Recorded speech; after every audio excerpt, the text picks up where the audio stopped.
저는 매일매일 변동성에 주목을 하다 보면 산업적으로 내가 투자하고 있었던 걸 까먹고 단기 변동성에 너무 집중해서 그럼 리스크 헤지를 해야 되나 말아야 되나 이걸 넘어가거든요.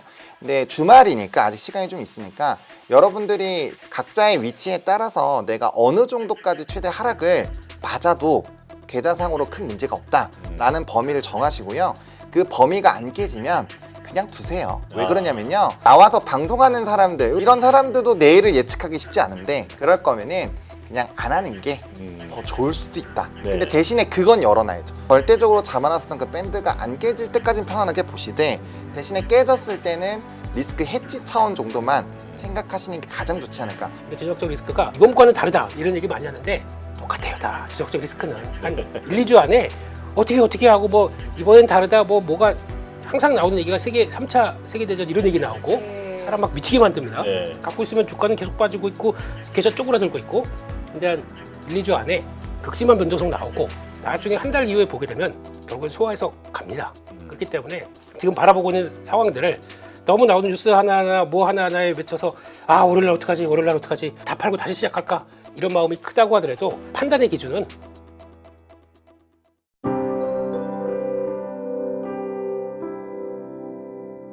아니, 하창환 본부장님 지난주에 나오시고 반응들이 댓글에서 인기 스타시더라고요. 맞아요. 하보노님. 네. 하보노. 그래서 제가 들어가서 좋아요와 구독을 눌렀거든요.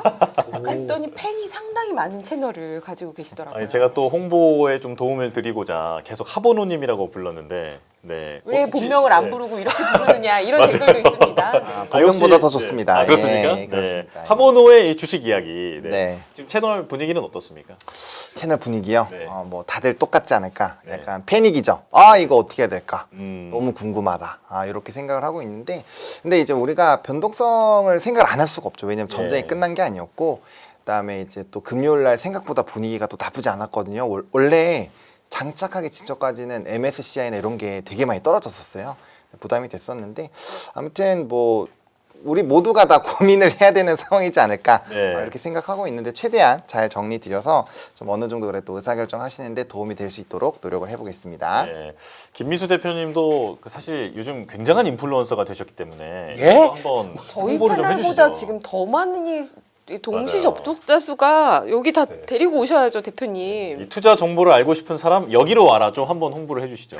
그런 거 없고 저는 연합뉴스 경제TV의 공무원입니다. 일주일에 이제 6일 나옵니다. 6일. 네. 아마 와서, 네. 예. 그러네요. 6일 나오시네요.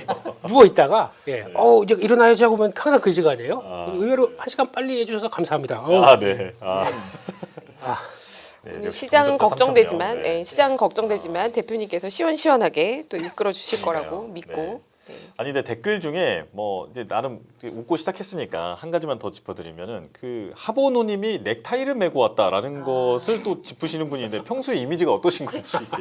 원래 넥타이 같은 거 안 빼십니까? 예, 좀 안 맨 지 좀 됐습니다. 예, 제가 방송을 좀 편안하게 다니고 있는데, 예. 그렇다고 내용을 편안하게 준비하진 않고. 그럼요. 예. 그러니까 이제 많은 분들이 또 네. 믿고 구독을 하시는 정장은 거고요. 참 오랜만에 네. 오랜만에 입었습니다. 알겠습니다. 네. 자, 그러면 이제 시장 얘기 좀 바로 해보겠습니다. 이제 상황이 물론 이제 무겁습니다. 그래도 좀 밝게 좀 얘기를 해보려고 하는데, 일단 뉴욕 증시 조금 전에 저희가 이제 수치도 좀 보고, 그리고 필라델피아 반도체 지수 많이 빠지는 것도 보고 했는데, 두 분께서는 어떻게 보셨는지 궁금합니다. 일단 대표님께 좀 여쭤볼게요. 인상이 어떻습니까, 지금 분위기가? 인상이요. 네. 이제 미국장의 관상 얘기하시는 건데, 예. 이것도 이거지만 지금 주말 사이에 나오는 뉴스 이렇게 보고 있으면은 마음이 편치가 않아요. 네, 일단 그를 대표하는 유가가 폭등을 했기 때문에 그런 상황 쪽에서 돌아가는, 원래 지역적 리스크가 커질 때 이걸 보고 있으면 안 됩니다. 사람이 말려 들어가요. 예. 그 뉴스에 따라서 저희 막 화염 치솟고 있고 뭐 폭격하고 이런 거 보면은 점점점 마음이 쪼그라듭니다. 이걸 보고 내 투자의 판단을 할 것이냐, 아니면 이게 저희가 보통 하는 지정학적 리스크는 일단 처음에 강하고 셉니다. 네, 다 아시잖아요. 이제 발생했구나 라는 쪽들. 근데 지정학적 리스크가 지난 뭐 여러 가지 쭉 본다고 하더라도 솔직히 러시아 우크라이나 쪽과 뭐 다르다고 하는데, 이번과는 다르다 이런 얘기 많이 하는데 똑같아요. 다 지정학적 리스크는 한 1, 2주 안에 어떻게 하고 뭐 이번엔 다르다 뭐가 항상 나오는 얘기가 3차 세계대전 이런 얘기 나오고 사람 막 미치게 만듭니다. 네. 갖고 있으면 주가는 계속 빠지고 있고 계좌 쪼그라들고 있고, 근데 한 1, 2주 안에 극심한 변동성 나오고 나중에 한 달 이후에 보게 되면 결국은 소화해서 갑니다. 그렇기 때문에 지금 바라보고 있는 상황들을 너무 나오는 뉴스 하나하나 뭐 하나하나에 맺혀서 아 월요일날 어떡하지 월요일날 어떡하지 오늘 일단 다 팔고 다시 시작할까 이런 마음이 크다고 하더라도 판단의 기준은 일단 잘 한번 지정학적 리스크가 우리한테 오는 상황들 뭐 똑같아요. 옛날에도 그랬고 지금보다 러우 전쟁 때는 유가가 $120 때까지 갔습니다.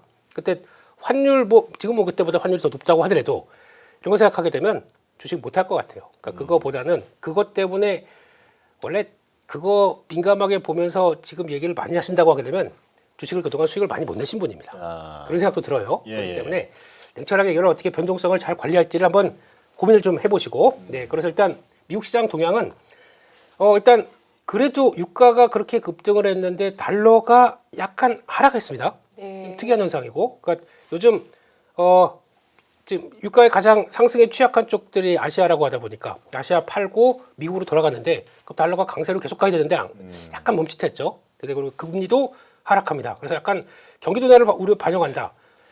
그 경기 둔화가 나오게 되면 채권으로 더 몰려야 되는 거 아니에요? 그러면 모르겠습니다. 그때마다 해석은 다른데 지금 분위기는 아직도 이쪽도 갈팡질팡하고 있는 분위기다라고 하게 되면 그런 쪽으로 나오고 있고 아까 곡물 가격 얘기를 하셨는데 네. 곡물 가격은 정확하게 보게 되면 그겁니다. LNG예요.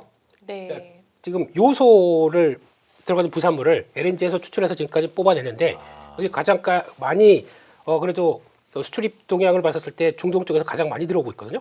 조만간 또 이게 풀리지 않게 되면 요소수 사태 또 나옵니다. 이거 이렇게 나올 수밖에 없고 게다가 또 저 밑단으로 가게 되면 LNG에서 마지막으로 또 카타르산 쪽에서 뽑아낸 게 헬륨이 있어요. 헬륨은 어디 많이 들어가면 반도체 많이 들어갑니다. 반도체 식각하고 또 들어갈 때 거기 많이 들어가죠. 그러다 보니까 그것까지 영향을 끼친다고 하게 되면 유가 상승이 우리나라 같은 쪽에서는 저게 편한 뉴스가 아니에요. 예. 그런 관점 쪽에서 일단 바라보면서 그러면 요소가 그러니까 아까 우리 열매 위원님 말씀하셨듯이 곡물 가격이 올라간다. 미리 올라가기 시작하죠 지금. 네 그런 쪽이고 거기다 이집트가 또 곡창지대다 보니까 그러다 이집트가 또 중요한 역할을 하다 보니까 거기서 이제 영향을 나온다고 봐줄 것 같고 가상화폐도 급락 이렇게 나오면서 이어지는 변화라고 보게 되면은 더 할까요? 아니면 여기서 조금 더 해주세요. 설명해 네. 주세요. 예. 목 아파요. 네. 아니, 이제 6일 나오시니까. 네. 그래서 이제 체력도 관리를 해야 되겠다라는 네네. 쪽이고 고용지표 발표했습니다. 3월 첫 주다 보니까 그런데 예상보다 9만 건 이하. 근데 이거를 시장에서 그렇게 크게 안 받아들이는 이유는 스노우스톰 때문에 이게 지금 두 개 영향을 받았을 것이다라고 하면서 고용지표와 그리고 소매 판매 이쪽들에 대해서 약간 위축된 거를 그냥 경기 둔화 우려 중폭이라고는 이게 재민다이가 쓴 것 같은데 예, 그건 아닌 것 같고요. 시장에서 반응들은 이번 달은 그 기상 악화가 좀 영향을 끼쳤다 한쪽에서 그나마 이렇게 나온 것 같고 왜 이렇게 무서운 음악을 써놨어요. 그 너무 그러지 맙시다. 그냥 나온 거 가지고 야간 선물은 3.2% 하락했는데 이거는 이제 유가가 이제 더 올라가면서 이 정도 움직임이 나왔는데 이거만 반영할 것이냐 아니면 또 월요일날 어떻게 나올 것이냐 그거는 좀 이따가 얘기를 드리겠는데 네. 그냥 3.2% 빠졌다. 이거 그대로 반영하게 되면 한 5,400선? 예, 이 정도쯤에서 이제 시작은 하겠지만 거기서 이제 분위기는 이제 또 변동성은 또 확대될 수밖에 없기 때문에 그걸 어떻게 잘 대응하자 그렇게 말씀드리겠습니다. 네. 혹시 하버너님께서는 미국 주식도 분석하시나요? 네, 뭐 같이 하고 있습니다. 미국 증시는 어떻게 보셨을까요? 뭐 미국 증시 같은 경우는 말씀 주신 것처럼 부담이었죠. 특히나 반도체 쪽에서 부담감이 좀 확대가 됐는데 이전에 좀 해결이 됐었던 뭐 이제 데이터 센터 확장이라든지 이런 불안감들이 다시 한번 재부각됐죠.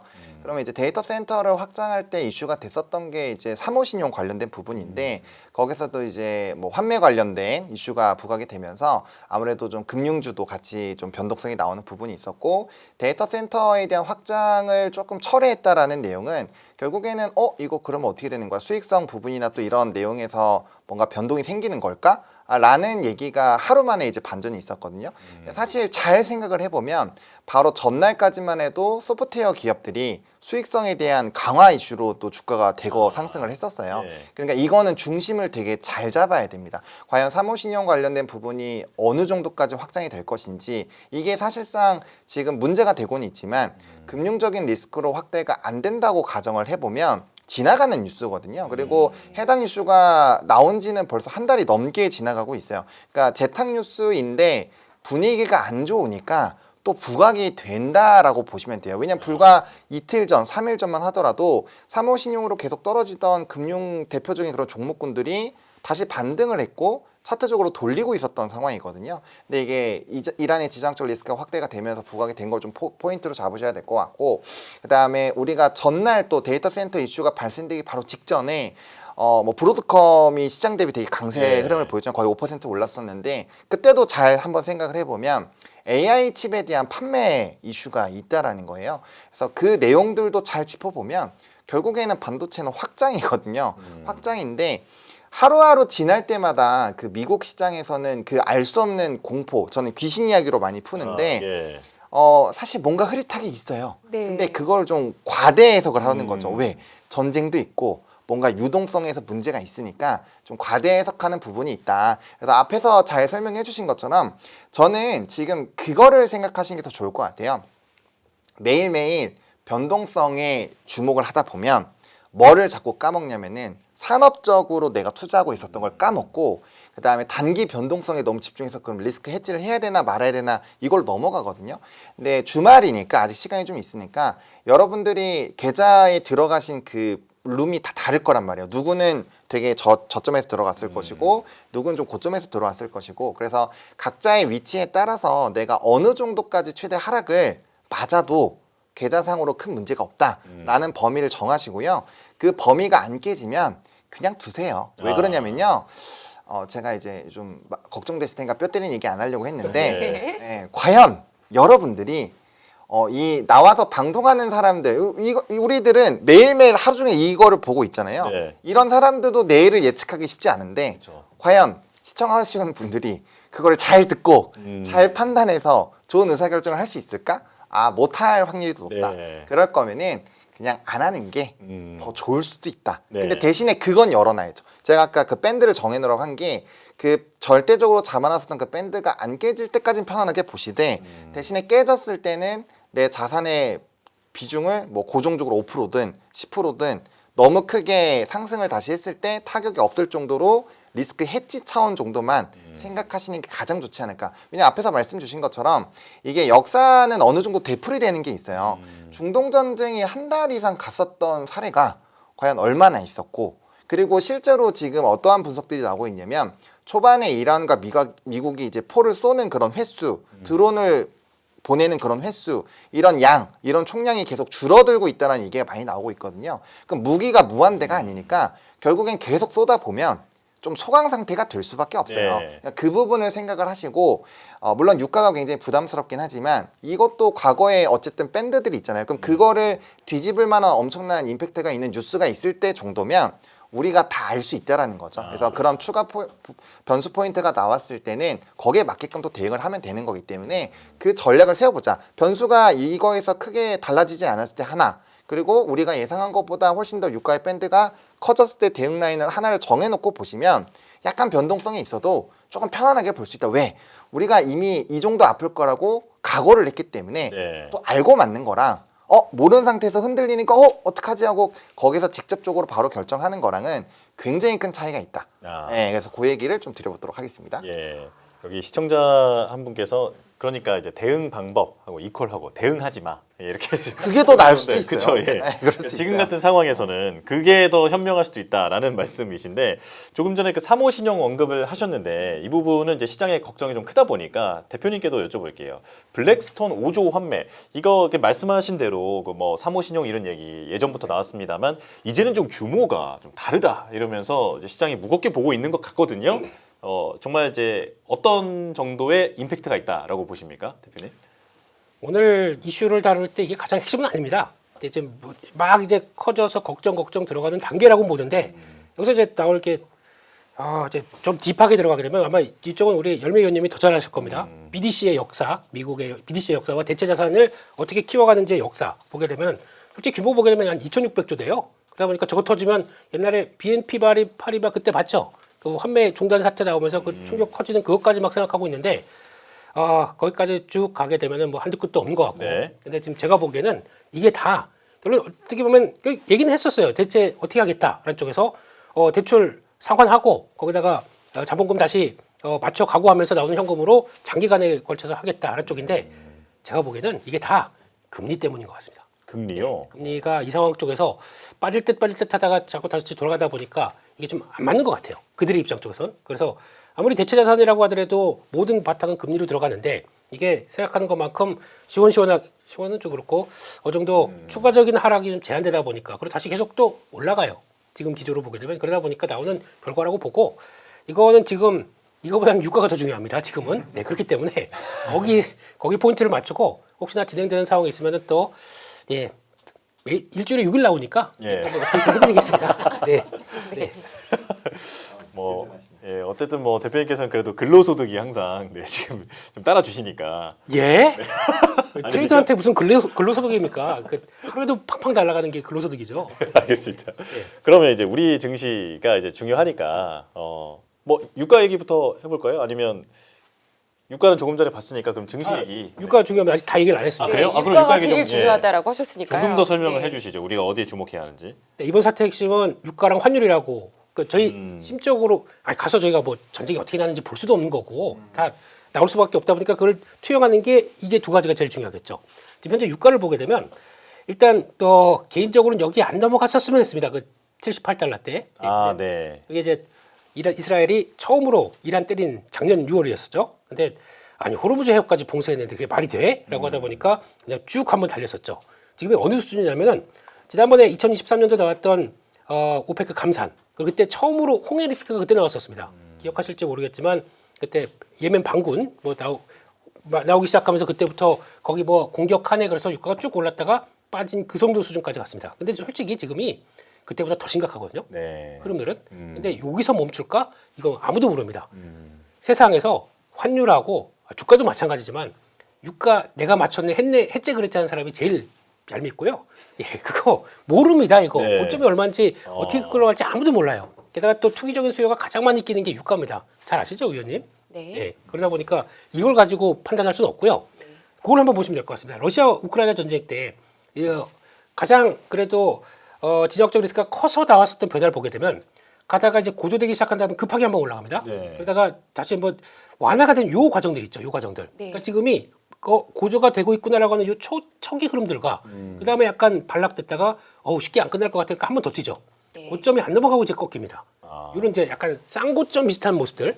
그러니까 고점에서 지금 이게 유가 고점이니까 지금 뭐 어떤 유가 관련된 쪽에서 뭐 유가 인버스를 산다거나 아니면 뭐 유가에 대해서 이제 다 이게 올랐으니까 끝났다거나 이렇게 생각하면 전혀 안 됩니다. 네. 어디서 고점을 만드는지를 봐야 될 것 같거든요. 그게 이제 가장 핵심이라고 생각하고 있고 그게 확인되면서 고점에서 어느 정도 더 못 치고 나가는 모습들 확인되면 그때부터 이제 시장도 반응을 할 겁니다. 그때부터는. 그리고 또 러시아 우크라이나가 전쟁이 그렇게 길게 되고 오래 했었으면 유가가 계속 한도 끝도 없이 올라갔나요? 아니거든요. 네. 러시아도 오페크 플러스의 한 축을 차지하고 있기 때문에 거기서 나오는 것까지 생각한다 그러면 오히려 그럼 지금 유가는 저 위에 왔어 있었겠죠. 계속됐으니까 그게 아니란 것들도 보여주는 현상이라고 봐야겠죠. 왜냐하면 미국이 뒤에 받쳐지고 있기 때문에. 네. 그러니까 지금 많이들 뭐 얘기를 하실 때 이번에는 과거와 뭐 다르다는 얘기 많이 하는데 저는 미국의 의도가 분명히 있다고 생각합니다. 이번에 잘 보시게 되면 일단 이렇게 딱 세팅하기 전에 처음으로 베네수엘라를 건드렸어요. 네. 네. 그리고 또 중간에서 왔다가는 계속 또 그림자 선단이라고 있죠. 그것도 계속 타격시키고 공격을 하고. 공격하고 네. 있고 그것부터 미국이 그것부터 정리를 했습니다. 그리고 나머지는 이란 쪽을 이제 최종적으로 움직이는데 이스라엘이 뒤에 들어옵니다. 이스라엘이 겹치는 거는 이거는 제가 보기에는 종교 중동의 패권을 위해서 이번 트럼프가 집권할 때 아니면 공격을 못할 것 같기 때문에 정리가 못 될 것 같기 때문에 이스라엘이 적극적으로 나간다 이렇게 볼 수 있는 것 같고 그건 이제 종교 문제라고 봐야겠죠. 그건 좀 모르겠습니다. 종교 문제 네. 쪽은. 그리고 거기다 미국이 노리는 거는 중국과의 패권 쪽이라고 볼 수밖에 없다고 생각됩니다. 그래서 이게 저는 개인적으로 저는 이번에 3월 31일 날 그 미중 정상회담 있죠? 네. 트럼프가 가서 뭔가 모종의 합의가 나올 때 그때쯤에 거의 마무리가 어느 정도 좀 되지 않을까. 왜냐하면 큰 그림의 최종 목표가 중국 견제라면 네. 저는 그렇게 생각을 하고 있습니다. 그러면 결국에는 우리 거 사. 응? 네. 그 이상한 데 가서 뭐 이란 싸게 사고 러시아 거 싸게 사서 중국 이렇게 움직였는데 지금 이란 거 끊겼습니다. 베네수엘라도 끊겼습니다. 네. 그럼 이제 중국이 그 거대한 나라가 돌아가기 위해선 막혀있는 러시아 거밖에 없거든요 지금. 그러다 보니까 오늘 왕이 부장이 어떤 얘기했냐면 제발 좀 그만해라 이렇게 나오기 시작하죠. 그래서 중동에서 평화를 촉구를 한다는 얘기가 자기네가 이제 힘들어지니까 뭐 그런 쪽으로 나오는데 그래서 이번에 보게 되면은 호르무즈 해협에 중국 배만 이렇게 지나가고 있어요. 이란이 용인한 거죠. 그래서 그것까지 가는데 미국이 그걸 가지고 이제 니네가 몸이 달았구나를 알고 있는 거죠. 그러면은 이 상황 쪽에서 물론 트럼프도 유가가 올라가면서 자기네 산업들이 살면서 최대 생산국인 미국이 초기에는 호황을 누릴 수가 있습니다. 네. 초기에 맛보기고 그다음에 이거를 꾸준하게 확대를 이제 중국과 이제 이렇게 가는 이런 쪽으로 간다 그러면 중국에 대해서 자 이제 너의 선택은 네 이렇게 나올 가능성이 높다고 봐서 이제 중간에 사우디아라비아가 있는데 그 얘기는 이제 나중에 한번 드리도록 하고요. 네네. 네, 그런 쪽으로 본다 그러면 생각보다 뭐 너무 확대시켜서 생각하는 거는 맞지 않지 않을까. 어차피 의도는 미국의 의도에 따라서 다 제가 보기엔 컨트롤할 수 있다. 트루 전략이 있느냐 없느냐 이런 얘기를 많이 했던 것 같은데 제가 보기에는 미국이 직접 움직였기 때문에 트루 전략이 나오지 않을까라고 혼자 생각을 하고 있습니다. 혼자. 예. 예. 바람이고 기도하는 마음으로. 예.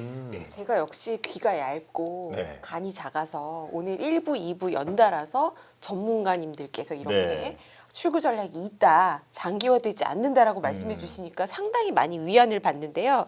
그래도 저는 걱정을 많이 하는 사람인데 종합해서 저의 걱정과 두 분의 의견을 좀 맞춰보니 전쟁은 길어질 수가 있는데 지정학적인 위험은 쉽게 끝나지 않더라도 원유, 유가에 미치는 영향이나 증시, 금융시장에 미치는 영향은 과거의 사례로 봤을 때 한두 달이면 거의 지나가더라. 너무 장기적으로 고민할 일은 아니더라라는 정도로 제가 좀 받아들이고 네. 오늘 좀 긍정적인 방향으로 진행을 해보도록 이때도 이제 하겠습니다. 일일비 하면은 주식 계좌가 녹을 수 있다. 네. 그렇죠. 계속 샀다 팔았다 하는 것은 절대 하면 안 된다. 네네. 아. 이게 오늘의 교훈이라고 볼 맞습니다. 수 있을 것 같네요. 네. 네. 그러면 하보노님께서도 지금 쭉 이제 시나리오를 들으셨는데 네, 인상이 어떠신지 말씀을 듣고 유가는 정리 한번 하고 그리고 이제 다음 거로 넘어갈게요. 네. 뭐 들은 인상은 기가 막히고 코가 막히니까 네, 너무 좋았습니다. 예. 너무 좋았는데 거기에 조금 더 살을 붙이면 저는 장기화가 안 되고 또 컨트롤을 한다라는 부분이 유가가 계속 높은 상태가 유지가 되면 바로 무슨 가스라이팅이 진행이 될 거냐면 경기 침체 가스라이팅이 나올 거예요. 근데 트럼프가 가장 원하지 않은 상황 중에 하나이거든요. 왜냐면 지금 유가가 계속 높은 상태가 유지가 되면은 뭐 앞에서도 아까 살짝 브리핑 해주셨지만 뭐 CPI나 뭐 PPI 이런 쪽에 직접적으로 영향이 될 거고 그럼 그때부터는 뭘 볼 거냐면은 이제 소매 판매 이런 걸 볼 텐데 지금 요 시즌에 소매 판매가 뭐 항상 되게 좋았냐? 그렇게까지 막 핫한 시즌이 아니에요. 네. 그러면 만약에 조금이라도 줄어들면 대외 변수 생각 안 하고 이거 인플레이션 때문에 문제가 생겼다라고 가스라이팅 기사가 나올 수 있어요. 예. 그럼 그때부터 뭐가 되냐면 가처분 소득이 줄었네, 소비가 줄었어. 그러면 이제 바로 뭐 볼까요? 뭐 S&P 뭐 글로벌에서 나오는 이제 뭐 PMI나 서비스 볼 거고 ISM 제조업이나 비제조업 지수 이런 거 볼 거란 말이에요. 근데 만약에 거기서 데이터가 조금이라도 낮아지면은 그때부터는 아주 어마무시한 커봐라 이러면서 네, 언론 플레이가 나올 수 있다라는 아. 거죠. 그럼 그렇게 되면은 이제 경기에 대한 침체 우려가 확 커지고 또 이제 뭐 이 지표는 우리가 앞에서 좀 더 체크를 해봐야 되는 지표지만 애틀랜타 GDP 나우 데이터가 원래 3.0이 예상치였는데 2.1이 나왔어요.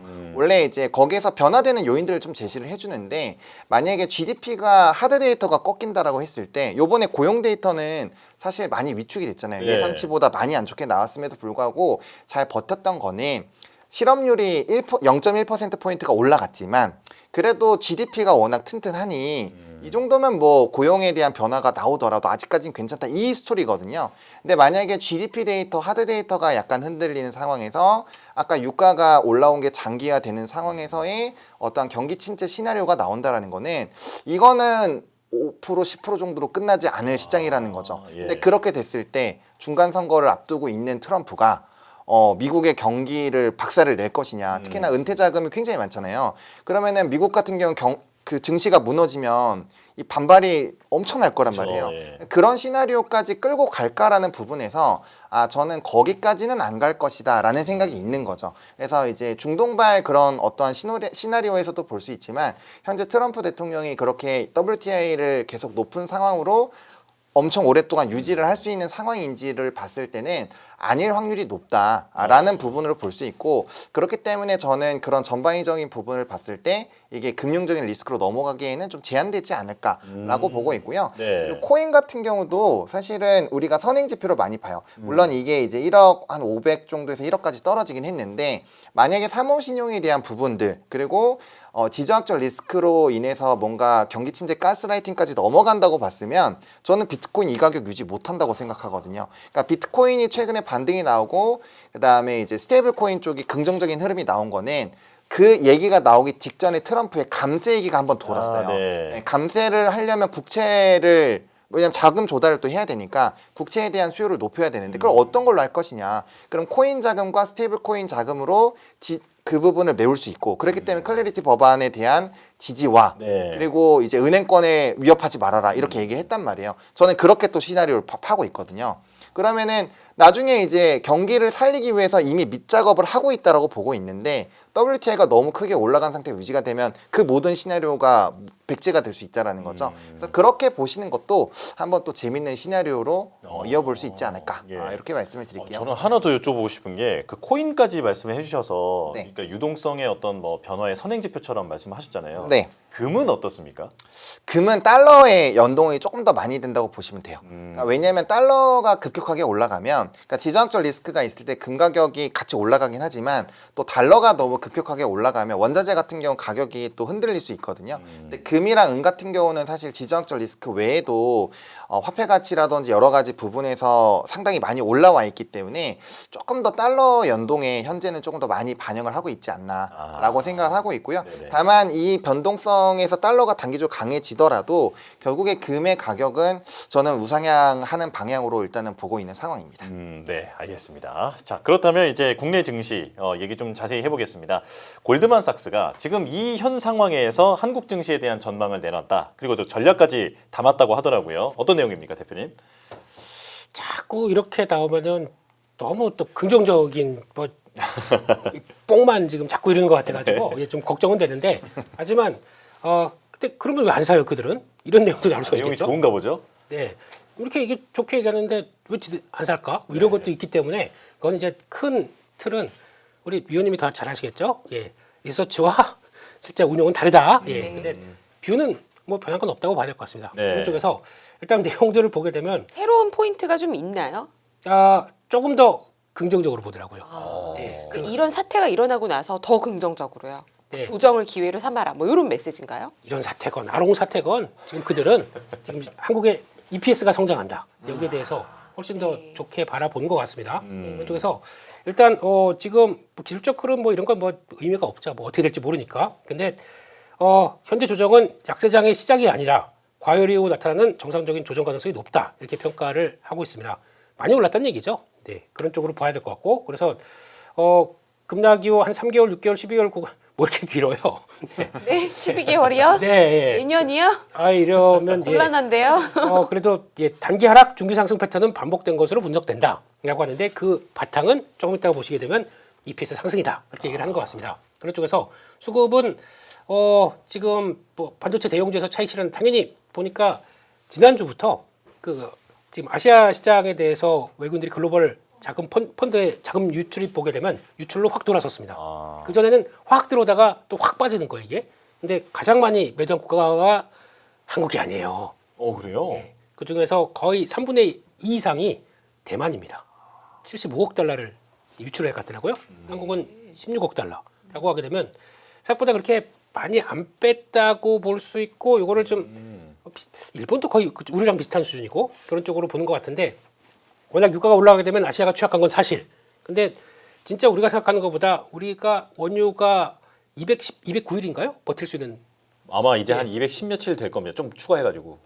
어디서 끌고 왔대요?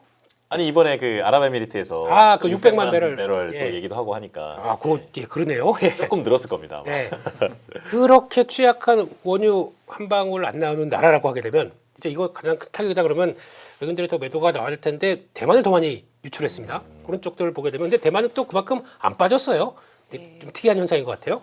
그래서 그렇게 나오고 있고 그러니까 그만큼 한국은 파생으로 거기까지만 하겠습니다. 예. 거기까지 하겠습니다. 예. 파생 얘기하고 있는데 이만큼 걸리니까 그래서 그렇게 나오는 관점에서 일단 신용융자 규모도 절대 금액으로는 사상 최대인데 시총 대비해서 0.6%. 이게 과도하냐라는 쪽에선 아니다라고 분석을 하는 것 같아요. 1% 넘어가면 부담인 거예요, 그러면? 모르겠습니다. 네, 그런 쪽인 것 같고 기관이 시장 지분율은 역사적 평균보다 낮다고 분석합니다. 그렇기 때문에 기관의 역할은 기관은 결국 또 저희 돈일 수가 있겠죠. 네, 그러니까 그런 것도 봐야 될 것 같고 그래서 이익 성장률 전망치 이게 제일 중요한 것 같아요. 세 번째 상향 조정했습니다. 120%에서 130%로 상향했습니다. 제가 이걸 보면서 저희 연합뉴스 경제TV가 참 중요한 역할을 많이 한다고 하는 게 지난번에 그 CT 쪽에 나오선 그 전무님 네. 계셨던 이세철 전문의. 이세철 전무님 네. 예. 이분 얘기하는 거 그거 한번 다시 한번 잘 보세요. 네. 이분이 얘기하시는 거 보니까 반도체를 좋아하는 사람 입장에서도 그렇지만 뭔가 이렇게 확 다른 내용들이 많습니다. 그거 한번 봐주시면은 이게 왜 외국인들은 이렇게 나오느냐라는 쪽에 대한 이해가 좀 더 쉬울 것 같습니다. 그런 쪽에서 지난주에 나오셨죠? 이세철 전무님께서 명실공히 한국의 반도체 애널리스트들 중에 거의 탑이십니다. 이분이 연합뉴스 경제TV에 나온 거를 꼭 다시 한번 보시라고. 그렇죠? PD님 만족하세요 이제? 잘하고 있습니다. 예. 네. 그래서 그렇게 보시는데 그래서 일단 지금 반도체 공급 부족 계속 될 수밖에 없고 아마 이제 제가 보기에는 이번 주는 그렇다고 쳐도 다음 주에 엔비디아의 GTC가 있습니다. 아, 네. 거기서 무슨 얘기가 대충 이제 얘기는 돌아가는 것 같은데 그쪽에서 얘기하는 내용들 잘 보게 되면 이제 AI 에이전트가 과연 메모리 반도체에서 어떤 변화가 나갈지를 전문님께서 잘 설명을 해주셨어요. 네. 그 KB 캐시 얘기 나오면서 나오게 되면은 반도체 메모리 그리고 또 저희가 내일 모레 가게 되면 10일자 데이터 나오잖아요. 그때도 이제 반도체 쪽들 한번 또 보는데 뭐 괜찮네 그러면 또 변화가 나올 것 같고 그래서 일단 지금 선행 PER 24개월까지 내년까지 보게 되면 8배가 안 되는 거죠. 이런 쪽으로 나오고 있고 그래서 밸류에이션 대비해선 수익성은 매우 높다라고 얘기를 하고 있는데 그러면 그러니까 시장 밸류에이션도 12개월 선행 PER하고는 13배 정도라고 얘기했는데 근데 이제 여기서 지배구조 개선 정책이 반영되지 않았다라는 쪽들도 같이 보게 되면은 결론적으로는 7천까지 상향 했고요. 예. 그렇게 했고 경어를 쓰게 되는. 네. 그냥 뭐나 이제 뭐 도가줄에도 붙잡고 싶은 마음이다 보니까 그런 쪽에서 지금 테마 쪽에서는 산업재 쪽 많이 아까 우리 하보노님께서 얘기하셨던 산업재 쪽에 AI, 방산, 전력, 조선 이런 쪽으로 바라보고 있는 것 같고 기업 지배구조 개혁 관련된 쪽들 K컬처 및 소비 이쪽은 지금 전혀 물이 안 들어오고 있습니다. 완전히 그냥 헤벨레 돼 있는데 이쪽도 이제 지금은 날 추운데 3월에도 아직 춥잖아요. 네. 날 풀리고 이제 외국인들이 돌아다니고 많이 보이기 시작한다 그러면 이쪽도 반영은 하겠죠. 그런 쪽에서 지금 당장은 아니라고 하더라도 장기적으로 본다 그러면 이쪽도 좋게 본다라는 쪽에서 봐야 될 것 같고 특히 방산조선 저는 이번에 조선은 잘 봐야 된다고 생각합니다. 아까 제가 말씀드렸던 게 미국이 에너지 패권을 우리 쪽으로 가져온다라고 하게 되면 미국에서 유럽, 미국에서 아시아로 가게 되면 그거 다 누가 합니까? 배로 해야겠죠. 배 누가 만듭니까? 코리아. 네. 또 이러고 있네요. 예. 여기서 절대 중국 배는 안 쓰겠죠. 중국을 견제하려고 하는데 중국 배를 쓴다고요? 네. 뭐가 이상한 거 아닙니까? 아니겠죠. 예. 네. 선사들도 다 알고 있겠죠. 네네. 그래서 아마 LNG 라인 그리고 또 원유 라인 쪽들 관련된 쪽과 그리고 또 이번에 저희가 또 마침 이때 대미 투자 1호를 LNG 투자 쪽으로 가져가겠다고 얘기했는데 네. 그렇게 되면 투자를 해서 나중에 너희는 그냥 우리가 돈 내서 다 투자할 테니까 이제 나중에 뽑아내는 것만 해서 하게 되면 거기 인프라는 딱 우리가 또 들어갈 것 같습니다. 그중에서 포스코인터 같은 경우도 주도적인 역할을 할 거다 보니까 주가가 좀 많이 움직이는 거죠. 이런 것까지 보게 되면은 저는 이번에 시장이 뭐 당장 반응을 안 한다고 하더라도 그런 패권에 대한 흐름이 나온다 그러면 조선은 잘 보는 게 좋겠다라고 봐야 될 것 같고 방사는 많이 올랐어요. 근데 많이 올랐다고 또 좋다고 팔았더니 계속 가네요. 네네네. 네. 그래도 다시 기회가 나오면 방산도 보는 게 좋겠다 그렇게 봐야 될 것 같습니다. 네. 하보노님께서는 지금 이 그 보고서 네. 어떻게 보셨습니까? 일단은 뭐 반도체 산업이 끝나지 않으면 뭐 지수를 계속 봐야 된다. 우리 한국 지수를 계속 봐야 된다라는 걸로 귀결이 되고요. 그러니까 반도체가 움직인다라는 건 AI 인프라는 같이 따라온다고 보시면 돼요. 제가 이번 한 3일 전에 나왔을 때도 그 얘기를 하고 갔는데 네. 만약 반등이 나온다면 반도체와 AI 인프라를 먼저 봐야 된다라고 말씀드렸다라고 보시면 될 것 같고요. 저도 어느 정도 동의를 많이 합니다. 왜냐면 전쟁이 나왔다고 해서 산업적인 요인이 과연 달라졌을까? 그리고 전쟁이 나오기 전에 있었던 반도체의 부정적인 요인들을 봤을 때 많이 소거됐어요. 반도체 얘기에서 좀 부정적이었던 게 일단 소프트웨어에서의 수익화 부분이었는데 그거는 분명 2, 3일 전에 미국 증시 흐름을 보시면 오히려 뭐 쉐일스포스나 이런 종목군들이 수익성이 강화된다라는 내용으로 많이 올라갔거든요. 아, 네. 그러니까 그 내용은 이미 끝났다고 보시면 돼요. 그리고 기존 AI, 그러니까 AI가 기존에 있는 그런 소프트웨어를 대체한다라는 부분도 해소가 된 거고 사실 그게 요즘에 가장 핫했었던 안 좋았었던 내용 중에 하나인데 그게 딱 지나갔다라는 거고 사실상 뭐 블랙아웃이나 이런 것들은 이제 사모신용은 안 좋은 내용은 계속 나왔잖아요. 근데 저는 사실 다른 방송에서는 그거를 이제 귀신 이야기로 많이 풀었거든요. 아, 네네. 네, 반도체 점점 무서워진다. 네, 무섭게 보고 있다. 네네. 근데 이제 조금만 배경 음악이라든지 시각을 바꾸면 되게 공포 영화도 재밌어요. 공포 영화를 막 신나는 노래를 틀어서 보시면 네, 되게 맞아요. 웃겨요. 맞아요. 진짜 웃기거든요. 그래서 그 얘기를 계속 드린 게 만약에 반도체를 더 끄집어 내리려고 한다면 오히려 지금 그런 뉴스가 더 확장이 되어야 되는데 지금 그런 내용이 단기간에 나온 적이 있느냐? 3거래일 사이에 보시면 없다. 아. 그런 내용이 없다라는 거예요. 그러면 반도체에 대한 이런 기본적인 가격 상승 기조, 공급 부족 이슈 증설을 한다고 지금 당장 3개월 안에 그게 해결이 되느냐. 그리고 앞에서 얘기해준 GTC라든지 이런 쪽에서 더 확대가 될 거고 출원력이 확대가 된다면 앞으로 오히려 더 필요할 텐데 그리고 왜 데이터 센터 관련된 거나 인프라 쪽은 계속 확장이 될까 이런 내용들을 생각을 해보면 아직 멀었다라는 거죠. 네. 그 사이클이 끝나기 전까지는. 그래서 그 부분 좀 보시면 좋을 것 같고 산업 얘기를 해주셨으니까 저도 조금 같이 얹어 보면은 일단은 그 우리가 전쟁으로 인해서 에너지 관련된 내용들이 많이 변하고 있어요. 실제로 그래서 2일 전을 한번 생각을 해보시면은 태양광, 풍력, 원전이 되게 많이 올랐습니다. 네. 뭘로? 대체 에너지로. 네. 그래서 요번에도 비슷한 궤로 이제 새로 열리는 주간에서 관련된 내용이 부각이 될 수 있는데 주말 내에 있었던 뉴스들 보면은 로봇 이슈가 꽤 많았고요. 네. 로봇이 이제 뭐 휴머노이드 특히나 이제 아틀라스에 대한 좀 긍정적인 내용이 많이 있었기 때문에 뭐 피지컬 AI라든지 로봇 쪽으로 확장이 될 수 있는데 로봇으로 하면 ESS 쪽으로 연결이 돼요. 근데 ESS는 리튬이 걸리잖아요. 네. 근데 우리나라에서 리튬 하는 회사들이 핵심 광물과 또 연결이 되어 있거든요. 근데 트럼프 대통령이 또 전쟁을 하기 전에 뭐부터 또 했냐면 핵심 광물을 많이 얻어내려고 노력을 많이 했단 말이죠. 그럼 그 부분까지 좀 확장고리 한번 열어 놓으시고 그 다음에 기본적으로 에너지 쪽이 수요가 대체 에너지가 된다. 그럼 과연 태양광 풍력 원전만 될까? 아닐 것이다. 왜냐면 미국에서의 석유화학 쪽을 또 끄집어 내겠죠. 그럼 그와 연결고리가 있는 산업군들도 분명 변동성이 나왔을 거고 헬륨 얘기하셨으면은 또 이제 카타르발 공급 부족 이슈가 나오는 또 기업이 몇 개 있어요. 네. 그쪽 관련된 것도 좀 한번 보셔야 될 것 같고 그러니까 사실 아이디어를 뽑아내려고 하면은 뽑아낼 건 많다. 그럼 문제가 뭐냐? 그거를 할 때는 트레이딩이라는 단어가 같이 들어간다라는 거죠. 그래서 그 제가 아까 말씀드린 것처럼 만약 내가 이러한 변수 포인트에 잘 대응을 할 수 있을 정도의 자신감을 갖고 계신다면 그런 것들을 좀 적극적으로 활용을 하시고요. 만약에 내가 그런 부분에서 활용을 잘 못한다. 나는 왜 내가 사면은 떨어지고 내가 팔면 올라갈까? 이거를 많이 받으시는 분들 같은 경우는 그냥 그런 거 하지 마시고 좀 화끈하긴 하거든요. 거기가 네네네. 하지 마시고 그냥 다시 분위기가 좋아졌을 때 네. 올라갈 수 있는 것들을 차분히 조금씩 사다 보면 좋은 결과가 나올 것이다 라고 푸는 것도 좋은 방법이다 라는 네. 거죠. 그렇게 말씀드리겠습니다. 지금 그 하보노님 말씀하시는데 김민수 대표님께서 옆에서 크크크크 이렇게 하셨어요. 이게 저는 약간 어떤 느낌이냐면 하보노님 말씀을 딱 한 줄로 요약하자면 호러 영화 아까 딱 말씀하실 때 와닿았는데 호러 영화의 음악에도 내가 춤출 수 있으면 이런 것도 화끈하게 해보고 그렇죠. 아우 나 호러 영화는 싫은데 보통 강심장이 아닌 것 그쵸. 같습니다. 그러면 이게 이렇게 쉬운 매매가 아니다라고 하신 것 같아요. 근데 대표님도 오늘 마침 유가 대체 관련주, 대체 에너지 관련주 가져오셨죠.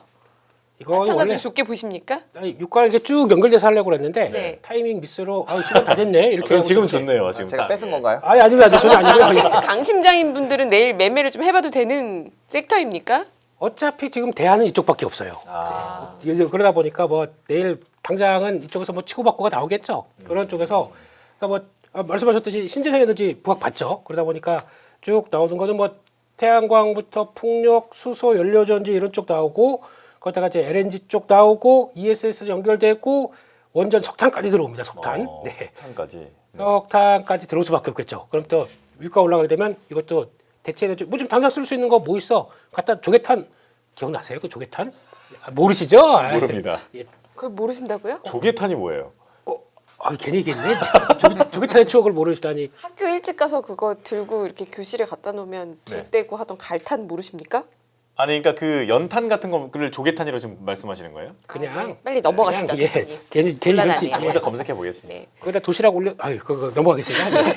그런데 그렇게 석탄에까지 지금 에너지가 모자라면 석탄까지 관심을 갖게 됐다면 네. 이런 종목들을 매매한다는 거는 정말 어지간한 강심장이 아닐 것 같은데 네. 이런 거를 만약에 매수했다가 약간이라도 빠지면 바로 던지십니까? 어떻게 하십니까? 그러니까 이런 거는 어차피 이제 요쪽과가 지금 딱 두 가지 테마를 본다 그러면은 방산하고 네. 예, 신재생 이게 지금 또 우리 원래 이거 보게 되면 예전에 그러니까 예전으로 돌아가게 되면 유가가 올라간다 그러면 자연스럽게 올라갔었어요. 이쪽들은요. 그 또 하나가 추가로 되는 게 2차 전지. 옛날에는 이것도 유가가 상승하게 되면 뭐 원래 화력 발전으로 들어가는 것도 많은데 그것도 2차 전지도 하나의 뭐 전기차의 대체 수단 뭐 이러면서 이렇게 많이 들어왔었죠. 요즘 지금 휘발유가 1,900원 갔습니까? 맞아요. 예. 와, 1,900원이요? 네. 차가 없는 저는 예, 그냥 예, 그렇습니다. 그런 쪽으로 봤었을 때 그렇게 보게 되면은 이제 아이고 그러면 이제 신재생 에너지를 더 빨리 해야지. 그리고 아마 우리나라도 이번 계기를 통해서 중동에 대한 집중도나 아니면 그러다 보니까 미국이 이제 부각받는 거고요. 그리고 또 여러 가지 LNG 쪽에 대한 이제 공급 라인들도 많이 변화가 될 것 같습니다. 그런 쪽에서 그러면 이쪽이 더 강화될 수 있겠죠. 그런데 잘 보시게 되면은 HD현대 에너지 솔루션 회사가 강하게 올라갔어요.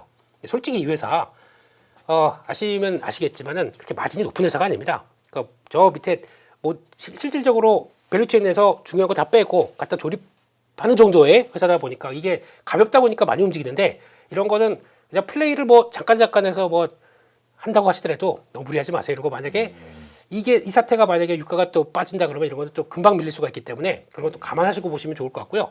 풍력 쪽도 다 보는데 CS 윈드 같은 경우는 조금 이제 트럼프 대통령이 워낙 풍력을 싫어하다 보니까 그렇다고 하더라도 글로벌 유럽 회사들에 비해서는 덜 갔습니다. 상대적으로 덜 움직였어요. 그렇기 때문에 비싸지 않는데 움직이는 상황이다 보니까 그렇다고 하더라도 유가가 움직이면 당연히 밀리겠죠. 이런 것도 한번 보셔야 될 것 같고 그밖에 ESS 쪽들은 그래도 올해는 보시는 게 맞을 것 같기 때문에 네. 여기에 굳이 포함시키지 않고라도 올해는 어차피 2차 전지 업체들이 다 ESS 쪽으로 그리고 또 중국 견제는 계속 나올 수밖에 없기 때문에 대표님 저는 궁금한 게 네. 그 ESS에 삼성 SDI만 있는 이유는 뭐예요?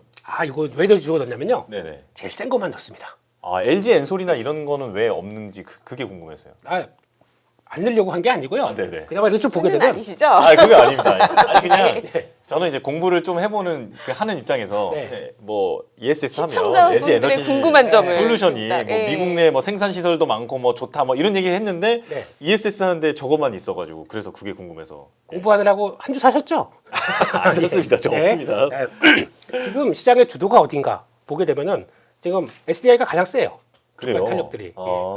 그래서 그냥 집어넣은 거고 ESS 쪽에서도 다른 종목들도 많습니다. 네. 연결되는 거. 근데 그 중에서 소진 시스템이 최근에 탄력적이고 게다가 반도체 소부 장비 쪽까지 부각되다 보니까 더 세서 그래요. 그래서 그런 것만 압축해서 넣었다라고 보시는 게 제일 좋을 것 같습니다. 네네. 그리고 원전은 이거 무시 못하죠. 이것도 대체 에너지 쪽으로 가장 장기적으로는 끌고 갈 수밖에 없는 수단이기 때문에 이것도 무시하면 안 된다라고 보시는데 두산에너빌리티가 지난번에 금요일 날 호재가 나왔어요. 가스터빈 380메가와트인가 그거 7기를 수주했다고 합니다.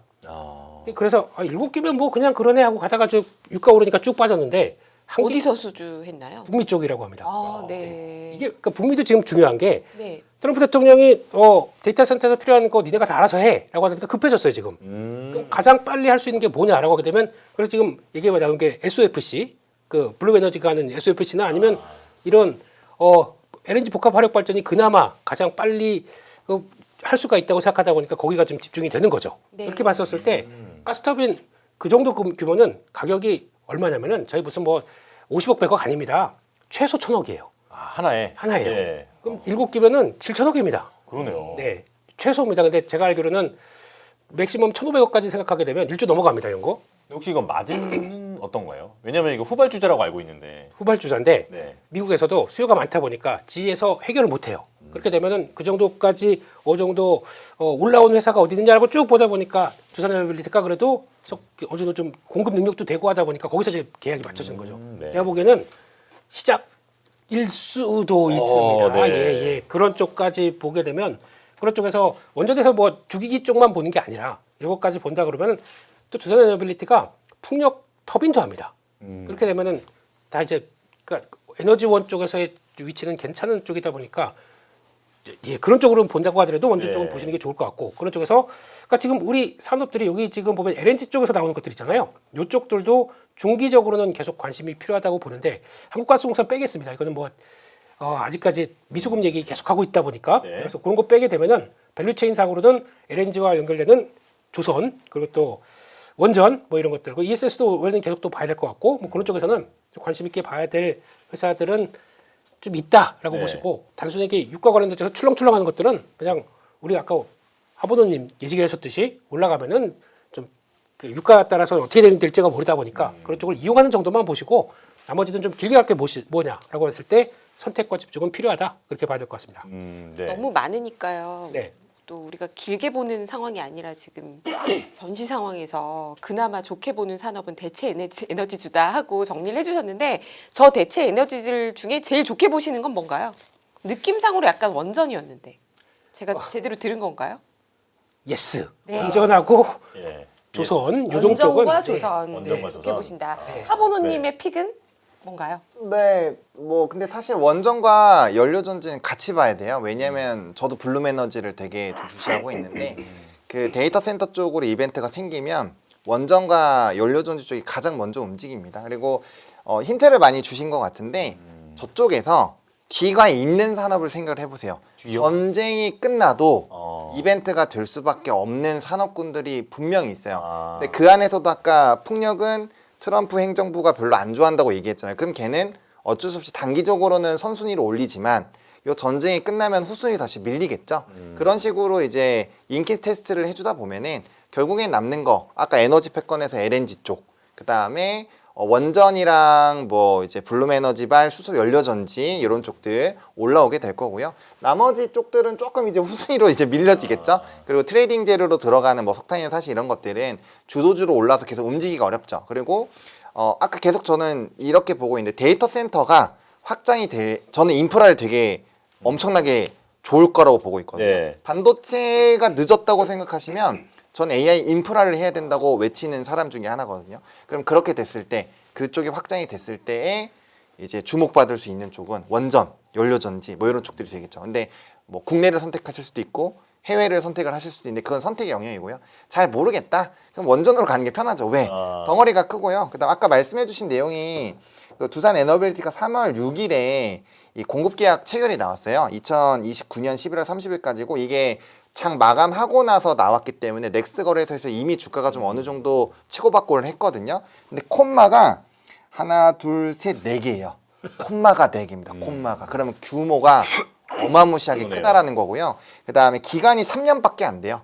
그러면은 말씀하신 것처럼 이게 축포의 시작일 수도 있는 거죠. 그러네요. 네, 그래서 데이터 센터 쪽은 저는 엄청 커질 거라고 보고 있고요. 그다음에 제가 아까 로봇 얘기 드렸잖아요. 네네. 로봇이 확장이 될 때 제일 중요한 건 추론용이 많이 늘어나게 되거든요. 그럼 데이터 센터가 어마무시하게 늘어날 수밖에 없어요. 그러니까 로봇이 저번에 나왔을 때도 말씀드렸는데 로봇이 계속 확장이 되고 우리 실생활에 들어오고 자동화가 많이 된다고 생각하시면 데이터 센터는 아무리 노이즈가 있어도 확장이 될 수밖에 없다. 왜? 늘어날 수밖에 없으니까. 왜냐면 쓰는 사람이 자꾸 늘어나잖아요. 그런 걸 생각을 해보시면은 좀 인기 테스트를 했을 때 우선순위를 조금 앞당길 수 있지 않을까 이렇게 생각을 하고 있습니다. 그럼 전력 기기도 당연히 전력기기가 탑픽이죠. 그렇죠. 네, 저기 없었지만 근데 네. 저기에서 문제가 뭐냐면 전력기기는 반도체랑 주가가 좀 동행하는 경향이 있어요. 그래서 말씀 주신 것처럼 대체 에너지가 부각이 될 때 전력 인프라가 바로 부각되지는 않아요. 네. 근데 말씀해 주신 것처럼 만약에 뭐 복합이라든지 아니면은 뭐 이제 FOSC라든지 이런 것들이 확장이 된다. 그러면 과연 인프라 쪽이 안 필요할까? 라는 부분에서 한번 물음표가 생기는 거고요. 거기에서 또 중요한 건 효율화 이슈가 나올 거예요. 네. 그럼 이제 HVDC가 개념이 나와야 되거든요. 이제 직류에 대한 얘기가 나와야 되는데 만약 그쪽으로 가면은 또 초고압 변압기 3종 세트 전선 쪽에서 다 2개밖에 안 나와요. 종목이 딱 3개, 2개밖에 안 나오거든요. 그렇습니까? 관련된 게 쳐보시면 딱 세계 2개밖에 안 나와요. 네. 네, 그래서 얘기하면 다 아실 거예요. 네, 그래서 그렇기 때문에 대안으로 시작합니다. 대안님. 그래서 어쨌든 간에 이제 에너지가 가고 나면은 전력 인프라는 갈 수밖에 없다가 저희 생각입니다. 아 그렇군요. 아 그러면 저 이제부터 사실상 추가 질문인 거잖아요. 네, 저는 아까 전에 하보노님께서 그 방산이나 이런 쪽에 대한 평가를 제가 네. 이제 여쭤보고 싶었는데 네. 못 여쭤봤어요. 그러니까 요즘 방산주가 사실 이 이란 전에도 네. 뭐 충분히 여러 가지 뭐 긴장감 다 반영이 돼서 주가가 형성됐다라고 생각했는데 그 이후에 주가가 정말 급등을 했고 그 이후에 좀 상당 부분 유지가 되고 있다 보니까 네. 이제 앞으로는 이 레벨이 계속 유지되는 건가? 완전한 그 리레이팅이 되는 건가?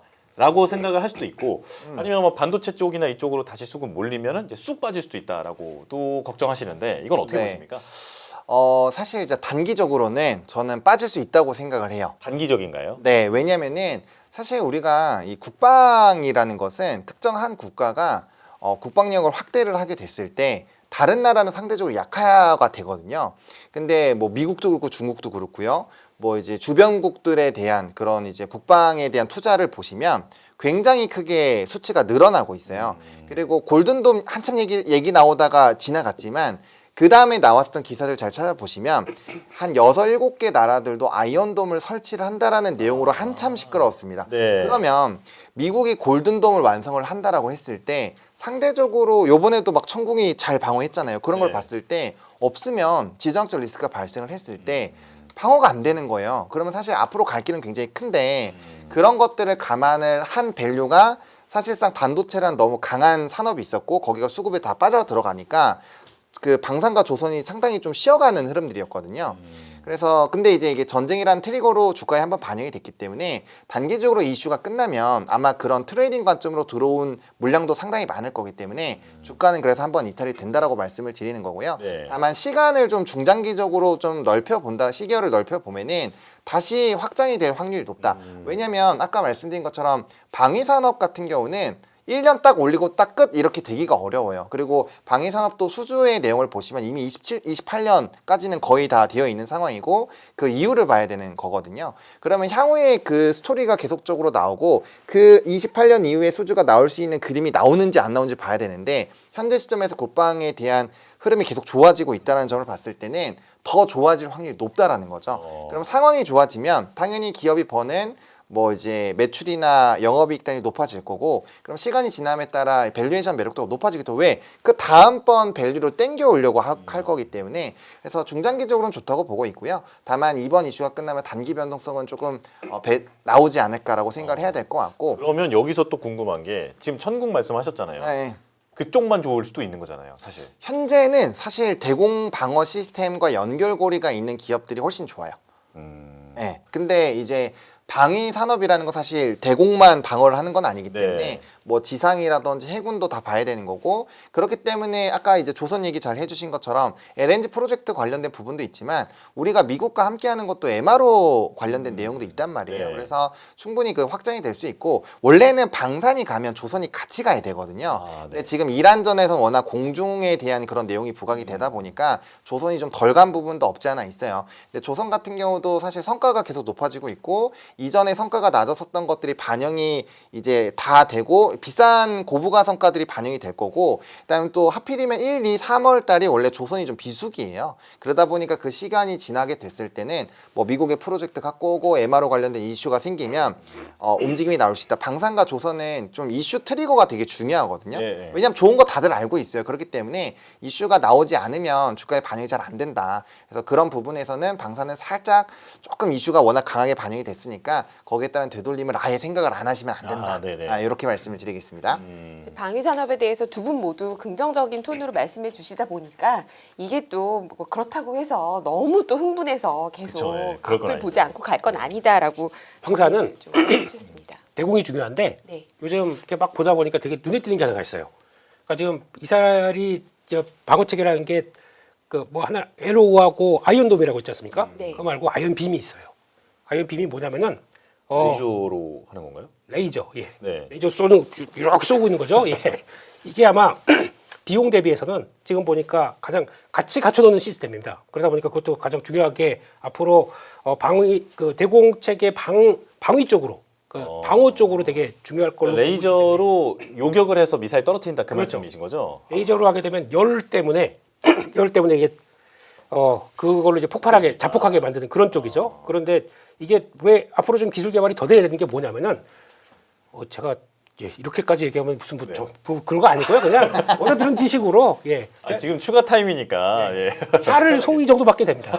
대장님 계시고 샤를 소위. 예. 그래서 이 내용들이 레이저가 왜 중요하냐면 이게 또 광학이다 보니까 날씨에 따라 영향을 많이 받아요. 그래서 악천후나 그러겠네요. 이럴 때는 또 못 쓰다 보니까 그게 또 개발이 좀 더 해야 될 것 같고 이때 이거는 또 쏘게 되면 벌겋게 달아오르거든요. 그러니까 냉각이나 전력이 또 무지 많이 들어갑니다. 이거 갖추게 되면은 전력 문제가 또 나와요. 그러니까 이것까지도 다 보게 되면은 우리 하부모님이 얘기하셨던 전력 설비도 방사능까지 들어가는 거겠죠. 특화된 업체들이 있긴 있는데 네. 제 말씀은 그냥 나중에 또 매일 나오니까 네. 보이면 또 말씀드리겠습니다. 예. 네. 그러면은 좋네요. 저는 또 질문 하나 드리고 싶은 게 지금 오늘이 며칠이죠? 오늘 9일인가요? 8일. 오늘 8일이요. 8일인가요? 네. 10일이죠? 3월 10일 그 코스닥 액티브 ETF 있잖아요. 네, 그거 질문을 이제 일단 대표님께 먼저 드릴게요. 지난주 금요일 때도 보면 결국에는 코스피도 올라오고 코스닥은 계속 상승 탄력이 더 좋았는데 최근에 보면 수급이 코스닥 쪽이 괜찮고 그것에 대한 배경에 대한 분석으로 그 액티브 ETF에 대한 기대감이다 뭐 이런 식의 얘기도 많이 나오는데 실제로 시장 분위기 어떻게 될 거라고 보십니까? 네, 목이 맛이 갔네요. 죄송합니다. 저는 딱 1시간짜리입니다. 그 이상 가면 이제 체력이 급방진되다 보니까 이해를 해 주시고요. 예, 이거는 피디님이 잘못하신 겁니다. 예. 근데 일단 중요한 거는 지금 이쪽 얘기가 상당히 많을 것 같아요. 그래서 지금 벌써부터 한 2월 말부터도 좀 종목들 되게 강했고 그러다 보니까 지금 가장 많이 들어가는 코스닥 쪽에 또 반도체 소부장, 또 2차 전지, 로봇, 또 바이오 이런 쪽들이 좀 시장보다 셉니다.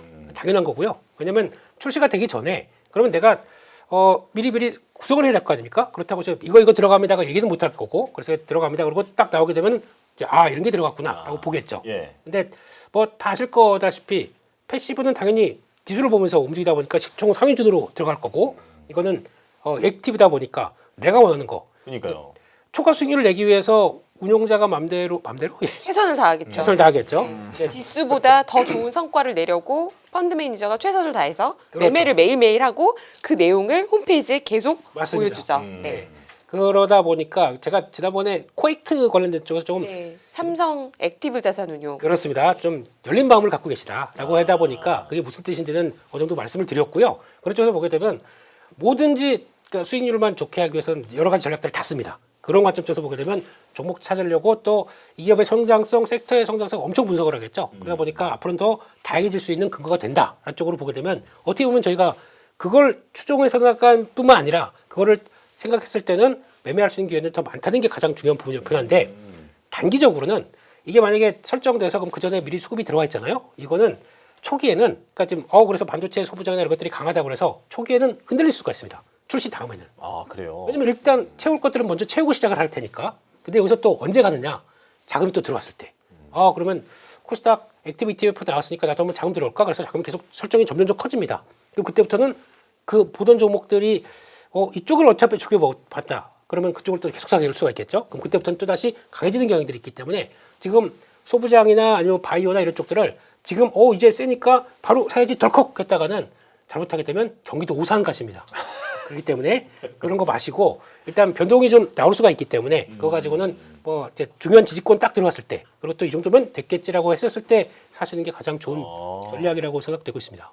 대표님께서 ETF는 아주 좋아하는 편은 아니시고 대표님께서는 적극 투자자시기 때문에 네. 종목 매매를 주로 하시는 걸 제가 알고 있지만 요즘에 이제 마음이 약해져 있는 개인 투자자들이 많아요. 오늘도 제가 오기 전에 점심에 친구들을 만났는데 난 종목 못 고르겠어. 이러는 친구들이 코스피 액티브 ETF도 가지고 있어요. 네. 그러면 코스피의 액티브 ETF가 나을까 아니면 코스닥이 이제부터 더 가는 걸까 이런 궁금한 점이 있거든요. 이거 어떻게 보십니까? 그러니까 코스닥 사냐 코스피 사냐 그 얘기하시는 거죠? 지수를 산다면 뭘 살까요? 지금 상황이라면 코스닥 하겠습니다. 그럼 왜냐면 코스닥 액티브 ETF. 네, 그러니까 뭐 코스닥을 사는 게 아니라 그 둘 중에서 고른다고 하면 고르라면, 네. 새로운 거고 기대감이 차고 거기다 새로운 물 들어온다라고 하게 되면 이게 더 기대감이 높지 않을까 싶기 때문에 그게 단기적으로 더 좋을 것 같습니다. 네. 네. 그렇다면 하보노님의 의견도 똑같이 여쭤보겠습니다. 일단 시장 분위기 어떻게 될 거라고 예상하시는지와 같은 질문도 좀 대답을 해주시죠. 네. 네, 일단은 뭐 ETF가 출시가 되면 다들 아실 거예요. ETF 좋아하시는 분들은 변동성이 나옵니다. 네, 거의 나와요. 네. 약간 좀 안 좋게 표현하면 시체가 만들어지기도 합니다. 아, 네, 여기 벽이 만들어진다고 네네네네. 표현을 드릴게요. 예, 그렇기 때문에 단기 변동성에 유의하시고요. 그리고 원래 소문난 잔치에 먹을 게 없다. 다들 침을 질질 흘리고 있으면 네. 아무래도 좀 위험할 확률이 있다라고 먼저 말씀을 드리겠고요. 그다음 저는 코스피랑 코스닥 관련된 부분에서는 코스피를 배제하면 안 된다라고 말씀을 드리고 네. 싶습니다. 왜냐하면 자, 한번 잘 생각을 해보세요. 해외에서 우리나라에 대한 부분을 볼 때 이제 반도체 얘기를 되게 많이 해준단 말이에요. 네. 물론 그 코스닥의 반도체 종목군들이 상위 종목에 분명 들어가요. 하지만 그 퍼센테이지 비중이 얼마나 높은가라는 부분으로 봤을 때 완벽하게 지수를 다 끄집어낼 정도는 아니죠. 그러니까 코스닥에 확실하게 가려면 바이오도 가야 되고, 물론 2차 전지는 반도체로 포함을 시킬 수 있지만 나머지 중국 소비주들도 꽤 높단 말이에요. 뭐 피부미용이라든지 이런 쪽들도 꽤 높은데 그들이 다 가려면 소비 쪽도 확실히 풀려야 이게 완전 빵 터진다라는 거죠. 근데 지금 코스피 같은 경우는 반도체만 움직이면 그 삼성과 하이닉스만 움직여도 지수의 40%가 움직이기 때문에, 그리고 거기에 또 덩어리가 커져 있으니까 패시브 수급도 더 많이 들어갈 거예요. 그래서 그런 내용으로 봤을 때는 아무래도 이슈가 될 수밖에 없다, 코스피가. 그래서 저는 어떻게 생각을 하고 있냐면 코스닥이 계속 가려면 적어도 코스피도 조금씩은 계속 움직여줘야 된다. 코스피가 떨어지면서 코스닥만 올라갈 수 있는 상황이 과연 만들어질까? 저는 그렇게 생각하진 않아요. 그래서 근데 여러분들이 지금 매매를 하실 때 만약에 현금이 100%다 라고 하면은 그럴 때는 코스닥을 먼저 하는 게 더 좋을 수도 있어요. 정책 모멘텀이 있으니까. 근데 대부분은 다 주식이 세팅이 되어 있으실 거고, 지금의 대장주는 반도체가 일단은 깔려 있어야 되는 시장이기 때문에 그러면은 반도체를 팔거나 줄여가지고 코스닥을 사야 되는데, 저는 차라리 그렇게 할 바에는 반도체에 대한 비중을 좀 줄였을 때 소부장을 좀 사면서 그만큼의 좀 남은 부분에 대한 리스크 헤지를 지수 자체를 사는 거죠. 액티브 말고. 네네. 지수 자체를 사주면 일단 소외는 안 되잖아요. 그리고 분위기를 봤을 때 이렇게 되면은 소외가 안 되고, 어쨌든 반도체가 움직이는 것도 놓치지 않을 수 있고, 거기에 뭐 좀 불안하다면 바이오 ETF 하나 정도만 넣어주면 되죠. 그렇게 약간의 좀 한 60% 정도를 이렇게 은근슬쩍 발을 담가놓는 정도로 해놓는 게 좋고요. 코스닥으로 너무 집중을 해놓게 되면은 이게 문제가 될 수 있어요. 그리고 제가 재밌는 거 하나 말씀드릴게요. 신용잔고를 보시면 네. 최근 이틀 동안 신용이 많이 들어왔거든요. 그러면은 코스피가 많이 들어왔을까요? 코스닥이 더 많이 들어왔을까요? 닭. 코스피가 압도적으로 들어왔어요. 그렇습니까? 네. 죄송합니다. 코스닥은 줄었어요. 잘 찍으세요. 아유, 예. 코스닥은 줄었어요. 자신감이 없어서 닭이라고만 했는데. 네, 그래서 이게 물론 정부 정책에 대한 기대감이 네. 있고, 우리가 거기에 따라서 코스피도 많이 올라왔기 때문에 분명 기대감은 있어요. 근데 우리 정부가 추진하고 있는 밸류업이라는 부분, 그리고 자사주 소각이라는 부분, 그리고 이제 여러 가지 배당 성향이나 이런 것들을 확대하는 것들을 봤을 때 그 모든 정책이 과연 코스닥에 조금 더 영향이 클까요? 코스피에 더 클까요? 물론 코스닥을 살리겠죠. 코스닥에 대한 나름대로 정책이 나와서 올라가겠죠. 하지만 결과적으로 표면적으로 닿는 그 정책의 범위도 코스닥보단 코스피가 더 크다. 그래서 뭐 예를 들어서 저는 이제 전체 자산을 다 막 정리해가지고 코스닥으로 들어가는 거는 매우 위험하다. 다만 그 부분을 놓치기는 어렵기 때문에 일정 부분 뭐 주도주를 살짝 비중을 줄여서 그 부분을 코스닥에서 소외되지 않는 정도로 하는 게 더 낫지 않을까? 왜? 어차피 반도체가 죽으면 시장이 다 죽어요. 네네. 그럼 반도체가 올라간다고 배팅을 거는 게 제일 합리적인 선택이라고 보거든요. 그렇게 됐을 때 코스닥으로 너무 집중이 되면은 나머지 산업군들에 대한 부분이 반도체에서 너무 영향이 줄어든다라는 것도 한번 생각을 해보시면은 어느 정도 조금 이렇게 되지 않을까. 너무 있는 거를 기회가 있어 보인다고 다 그렇게 막 돌격하면 안 돼요. 예. 제가 말했잖아요. 누구나 다 코스닥을 생각하고 있을 때는 한 번 정도 고민을 해봐야 된다. 하지만 반도체는 명확하게 데이터가 나오고 밸류로 지금 아주 싸잖아요. 싼 걸 얘기할 수 있잖아요. 만약 이 시나리오대로 진행이 된다면 네네. 네, 그렇잖아요. 그래서 그 부분을 조금 더 생각을 해보시면 결국에는 느려 보이지만 정석적인 부분 그리고 우리가 합리적인 의사결정을 할 수 있는 게 더 좋은 성과가 나올 확률이 높지 않을까라고 일단 생각합니다. 물론 코스닥이 올라가면 제가 나중에 너무 많이 올라간다. 그럼 네. 제가 또 죄송합니다. 제가 또 그때 이제 넥타이 풀고 나오시는 거죠. 네, 넥타이 풀고 나와야죠. 네, 보노 하고 나와주세요. 알겠습니다. 분장을 해서 벌칙이네요. 제가 아양을 떨어보도록 하겠습니다. 네, 하모노님 이렇게 시원시원하게 말씀을 쉼없이 해주시니까 시청자분들께서 솔직한 멘트 너무 맞아요. 말씀 예. 잘해주신다고 극찬을 하시네요. 네, 맞습니다. 근데 또 돌직구 하면 김민수 대표님이신데 지금 시청자분들이 대표님 퇴근 못하셔서 건강을 걱정하고 있어요. 아이고 머리야. 예. 제가 대표님 관련해서 되게 재밌는 댓글이 많아서 하나 보면 이제 대표님 재산이 2조다. 네. 그거밖에 안 돼요? 그때 한 분이 나 1조인 줄 알았는데 언제 이 2조가 들었느냐. 이조 시대에서는 그 정도 했겠지. 아이고 무슨 소리? 예. 큰일 날 소리를 하십니다. 예, 거의 예.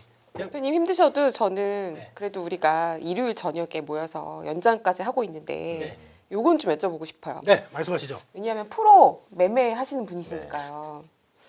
트레이더라고는 아니고 투자자신데 프로다운 투자자시니까 내일 네. 요즘에 한국 증시가 오르면 또 오른다고 사이드카, 내려가면 내려간다고 사이드카예요. 내일 일단 사이드카가 걸릴까요? 아니면 별일 없을까요? 그리고 이게, 만약에 걸리면 그런 날들은 도대체 매매를 어떻게 해야 되는 건가요? 일단 잠깐 말씀드리면 이게 아마 마지막 질문이 될 것 같습니다. 네. 네. 길게 하는 얘기죠, 10분 아니, 동안. 아닙니다. 저희가 예. 생각보다 시간을 조금 줄여서 예. 네네네. 아, 네. 그러니까 아마 내일 고민이 되게 많으실 거예요. 네. 예, 근데 일반 뭐 좀 트레이더라고 하게 되면 내일 계획을 어떻게 세울까? 일단은 머릿속에 생각하시는 거를 생각하지 마세요. 어떤 계획 자체가 없습니다. 지금 어떤 섹터로 들어갈까? 우리 아까 하보도님께서 말씀하셨던 것처럼 이제 중요한 이런 섹터들은 생각은 하신다고 하더라도 지금 그거를 타이밍을 내가 잡겠다. 이거는 어리석은 일입니다. 네. 왜냐면 이런 때는 변동성 커질 때는 이걸 보면서 내가 대응을 하려고 생각해야지 예측해서 이 정도까지 아침에 많이 빠졌으니까 이거 저점이야 확 들어갔다가는 그냥 안녕히 계세요 여러분 이거 나옵니다. 그렇기 때문에 그렇게 하지 마시고 만약에 내일 혹시나 시작은 아마 그런 뭐 야간 선물까지 반영한 것까지 본다 그러면 5,400 밑에서 시작을 네. 한다고 하더라도 언더슈팅 충분히 나옵니다. 이런 장에서는 그렇게 되면은 만약에 또 조금만 더 빠지게 되면 2% 금방 밀리잖아요.